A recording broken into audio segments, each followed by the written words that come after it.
Everyone, tasty ক্ৰিয়েশ্যনৰ আৰু এটা ভিডিঅ'লৈ আপোনালোক সকলোকে স্বাগতম জনাইছোঁ। আজি মই বনাবলৈ লৈছোঁ পটেটো চেণ্ডউইচ। পটেটো চেণ্ডউইচ বনাবৰ কাৰণে প্ৰথমে মই কেৰাহীখন গৰম কৰি লৈছোঁ। এতিয়া মই 2 টেবুল চামুচ ভেজিটেবল অইল দি দিছোঁ।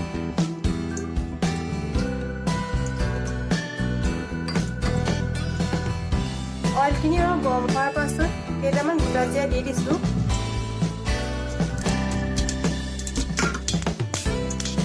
এতিয়া মই কাটি থোৱা পিঁয়াজখিনি দি দিছোঁ।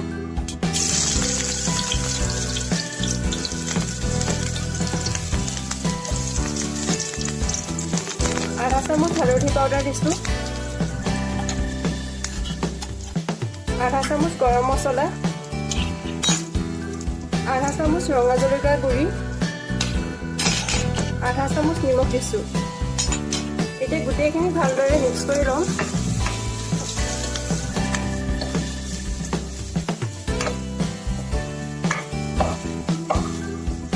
পিঁয়াজখিনি অলপ ব্ৰাউন কালাৰ হোৱাৰ পাছত দুটা সিজাই পিটিকি লোৱা আলু ইয়াত দি দিছোঁ। গোটেইখিনি ভালদৰে মিক্স কৰি ল'ম।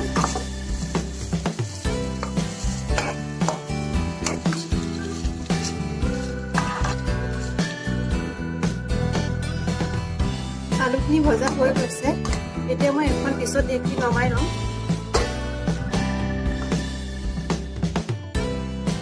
চেণ্ডউইচ বনাবৰ কাৰণে 4খন ব্ৰেড লৈছোঁ। মই ছাইডৰ ব্ৰাউন কালাৰখিনি কাটি এৰুৱাই লৈছোঁ। এতিয়া মই ব্ৰেডখনত অকণমান ক্ৰীম সানি লৈছোঁ।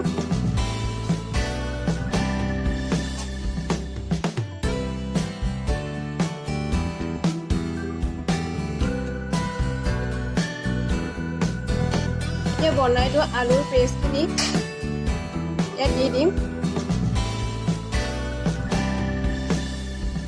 আৰু গোটেই ব্ৰেডখনতে ভালদৰে সানি ল'ম।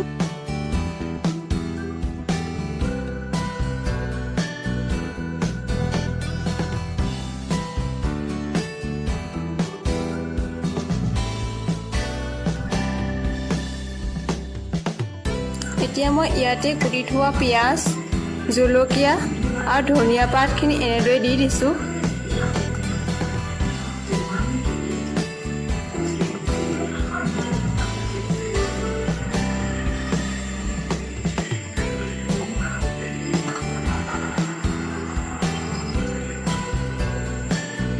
এতিয়া মই 8খন ব্ৰেডত এচামুচ ক্ৰীম সানি ল'ম।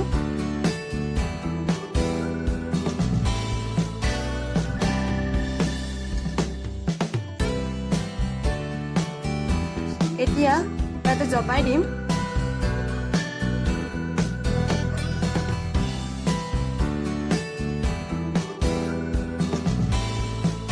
অলপ গৰম হোৱাৰ পাছত 1 টেবুল চামুচ ভিনেগাৰ দি দিছোঁ।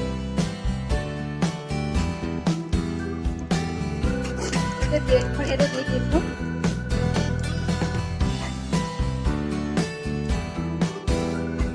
এতিয়া মই ওপৰফালে অলপমান ক্ৰীম সানি লৈছোঁ।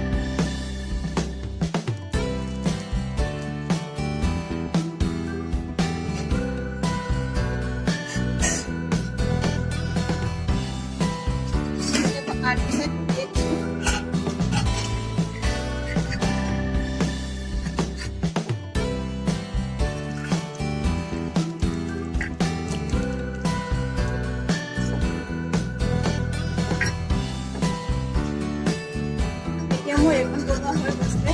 এতিয়া মই এখন নমাই ল'ম। এতিয়া মই চেণ্ডউইচকেইটা ট্ৰাইংগল শ্বেপত কাটি ল'ম। আপোনালোকে যিকোনো শ্বেপত কাটি ল'ব পাৰে।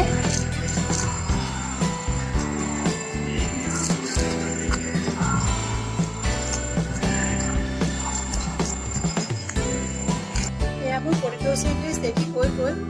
এনেদৰে আপোনালোকেও বনাই খাবচোন, খাবলৈ বহুত ধুনীয়া হয়। যদি আজিৰ এই ভিডিঅ'টো চাই ভাল লাগে তেতিয়াহ'লে লাইক, কমেণ্ট আৰু শ্বেয়াৰ কৰিবলৈ নাপাহৰিব।